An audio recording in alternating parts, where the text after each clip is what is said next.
पे बैठे हमारे कुरुक्षेत्र लोकसभा कंस्टिट्यूएंसी के उम्मीदवार सुशील गुप्ता जी, अनुराग ढांडा जी, बलबीर सैनी जी और यहाँ पे कुरुक्षेत्र के कोने कोने से आए हुए मेरे सभी प्यारे बहनों, भाइयों, माताओं, बुजुर्गों, बच्चों, आप सबको मेरा नमस्कार, मेरी राम राम, सबको मेरा प्रणाम।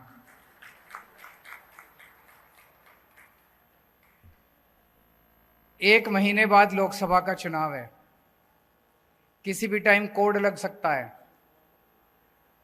और इस बार लोकसभा के चुनाव में कुरुक्षेत्र लोकसभा कंस्टिट्यूएंसी से इंडिया गठबंधन की तरफ से आम आदमी पार्टी के लोकसभा प्रत्याशी सुशील गुप्ता जी खड़े हो रहे हैं।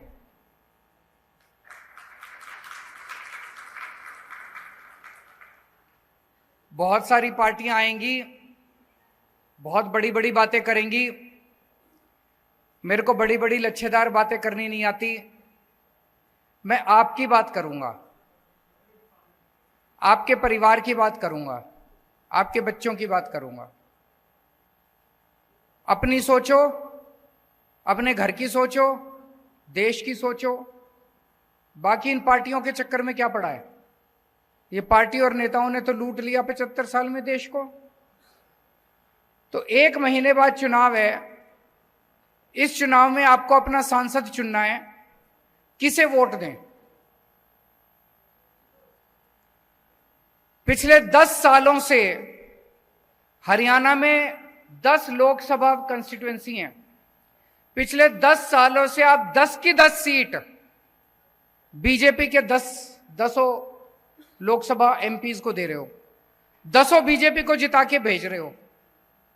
मैं आपसे पूछना चाहता हूं, इन 10 लोगों ने पिछले 10 साल में आपके लिए क्या करा? कोई एक काम करा हो तो मेरे को बता दो, मैं राजनीति छोड़ दूंगा। कोई एक काम इन 10 लोगों ने करा हो? कोई काम नहीं करा इन लोगों ने, 10 के 10 ने। ये आपके लोकसभा, आपके एमपी नहीं है, ये बीजेपी के एमपी हैं। ये आपके लिए काम नहीं करते, ये बीजेपी के गुलाम हैं। बीजेपी कहती है उठ तो उठते हैं, बीजेपी कहती है बैठ तो बैठते हैं। आपके ऊपर इतनी मुसीबतें आई 10 साल के अंदर, कहां थे ये लोग? हमारी हरियाणा की पहलवान बेटियां, उनके ऊपर अत्याचार किए गए, उनके साथ गलत काम किया गया, उनके साथ छेड़छाड़ की गई। जब वो धरना प्रदर्शन करने के लिए दिल्ली गई तो उनको लाठियों से पीटा गया। मैं गया था उनके पास जंतर मंतर पे उनका साथ देने के लिए।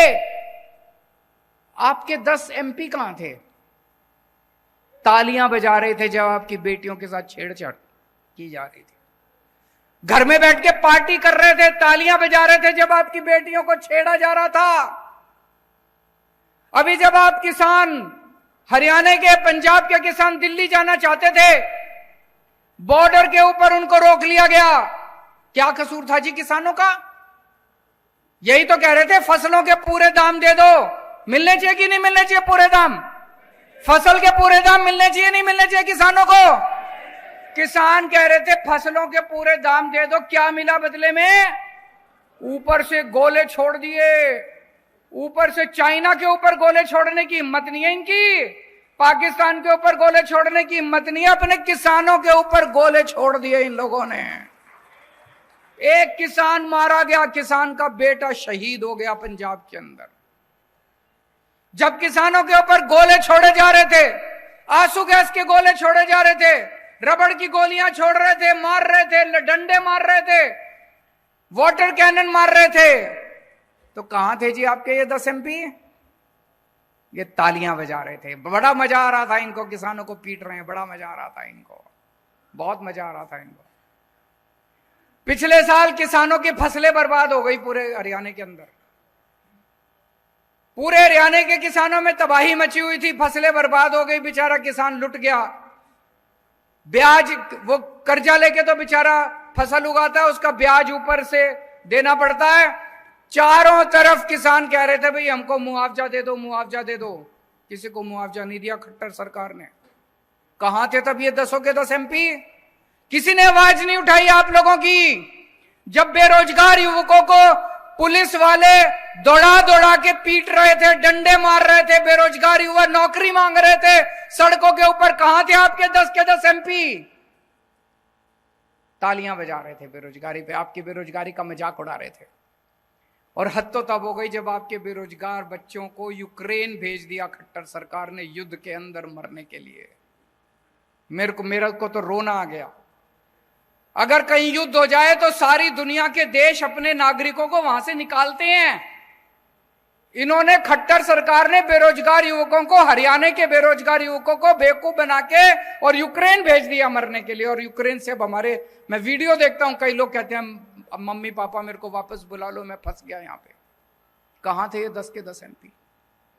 इस बार गलती मत कर देना भाई साहब, ये इस चक्कर में मत पड़ जाना हमने तो प्रधानमंत्री बनाना, प्रधानमंत्री बाकी बना लेंगे, आप तो अपना सांसद बनाएंगे इस बार। ऐसा सांसद बनाना, ऐसा सांसद बनाना जो आपके सुख दुख में काम आए। सुशील गुप्ता को सांसद बनाओगे, कम से कम कल को धरना प्रदर्शन करने जाना, इसका घर होगा वहां पे घर जाके अपना घर समझ के वहां पे बैठ तो सकते हो। संसद के अंदर व्यापारियों को इतनी तकलीफ होती है, हरियाणा के व्यापारियों को इतनी, मेरे से मिलने के लिए आते हैं व्यापारी, छोटे छोटे व्यापारी, व्यापारियों का दर्द समझता है सुशील गुप्ता। व्यापारियों का अगर कोई मसला होगा, कम से कम अपना आदमी तो बैठा है संसद के अंदर, अपनी आवाज तो उठाएगा कम से कम। उनका गुलाम तो नहीं है बीजेपी वालों का, उनकी रोटी तो नहीं खाता, आपकी आवाज उठाएगा। अपने आदमी को भेजो इस बार संसद के अंदर, ये प्रधानमंत्री बनाने के चक्कर में मत पड़ना। किसान है, किसानों की आवाज तो उठाएगा कम से कम खड़ा होके। उनकी हिम्मत नहीं है, बीजेपी के 10 की हिम्मत नहीं है किसानों की आवाज उठाने की, व्यापारियों की था। व्यापारियों को अपना आदमी चुन के भेजना है, किसानों को अपना आदमी चुन के भेजना है जो आपकी आवाज उठाएगा। ये सारे के सारे बीजेपी के हैं, ये कभी आपकी आवाज नहीं बन सकते।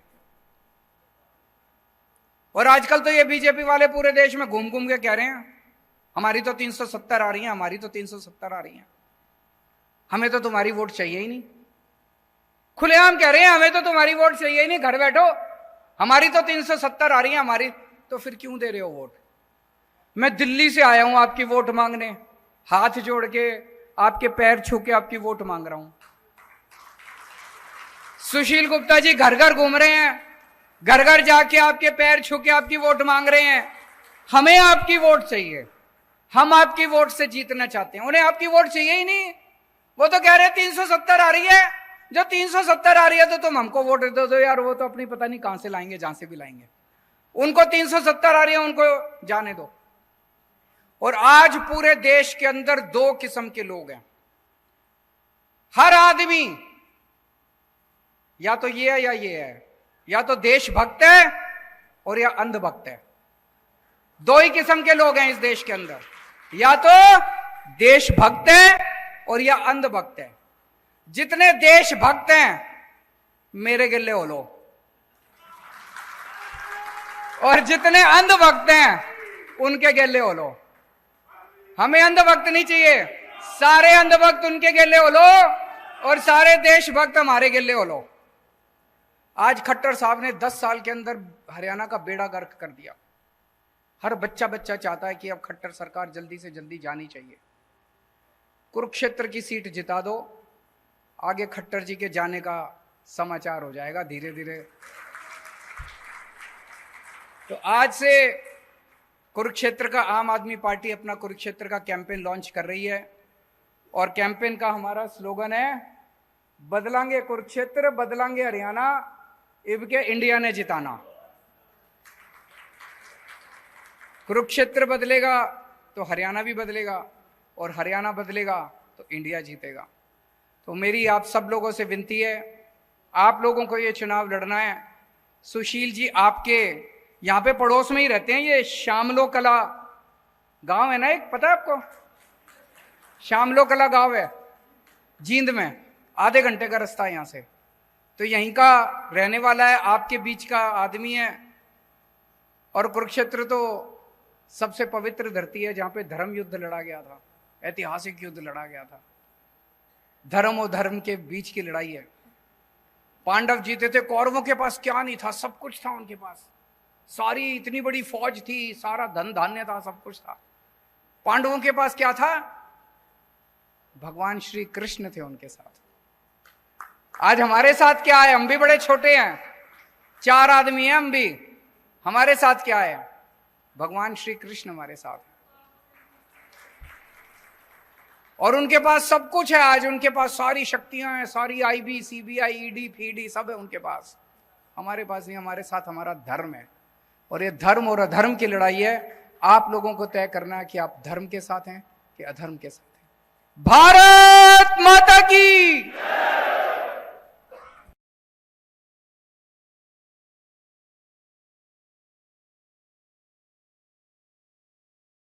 तमाम बड़ी खबरों के लिए बने रहिए किन्नी टाइम्स के साथ। वीडियो को लाइक करें, चैनल को सब्सक्राइब करना ना भूलें।